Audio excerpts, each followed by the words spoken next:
sommelière depuis 2013.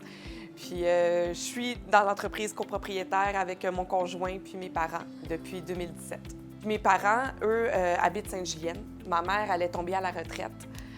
Puis mon père venait tout juste de vendre une maison. Ils ont tourné le coin ici, ils ont vu le duplex à vendre, puis ils ont eu comme un flash. Ils ont dit pourquoi pas avoir un restaurant végétarien à Sainte-Julienne. Mes parents sont végétariens aussi. Fait qu'on s'est dit, bien regarde, on va l'essayer. On a déménagé, on est venu rejoindre mes parents, puis ben, on a rénové le duplex, puis c'est devenu le restaurant. On veut toujours mettre de l'avant la nourriture réconfortante, les plats aussi qui sont simples, avec des aliments locaux. Mettre aussi de l'avant les vins, les importations privées, faire vivre une expérience pour les gens. Aussi, depuis les 2 dernières années, oui, on reste avec la dominance végétarienne, spécialité végétarienne, mais on a maintenant viande locale, pêcherie responsable pour pouvoir attirer plus de gens, justement, avec la cuisine végétarienne. Puis c'est vraiment mission accomplie. On a découvert depuis les derniers mois, justement, que les gens sont plus ouverts.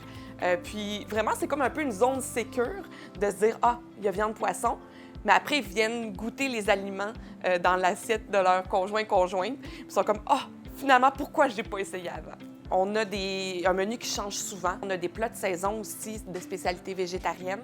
On a nos classiques, évidemment, qui sont vraiment plus réconfortants, vraiment des valeurs sûres, comme par exemple notre poutine de gnocchi frit maison. À l'Imposteur, on offre le service de traiteur à la semaine. On a des plats qui changent à chaque semaine. On a aussi le volet traiteur, mais plus pour les entreprises, que ce soit des retraites de yoga, des mariages, des événements. On a le service sur place aussi, vraiment la salle à manger, qui est là pour les dîners et soupers. On fait des brunchs aussi une fois par mois, les dimanches. Justement, on a le permis d'alcool, donc vin d'importation privée, vin du Québec, des cocktails aussi qu'on fait maison, que j'essaye aussi de changer à chaque saison. Je pense que ça résume pas mal ce qu'on fait ici au resto L'Imposteur. Miguel et moi, on est toutes les deux des personnes qui n'aiment pas la routine. Fait que vraiment de pouvoir dire, OK, bon, ben aujourd'hui, c'est quoi que tu as envie? Bien, on est prêt même à changer de menu. On est prêt à dire, bon, ben regarde, cette semaine, tu as eu ça, bien, la semaine prochaine, on va t'offrir autre chose. C'est pour ça qu'on fait ça, je pense.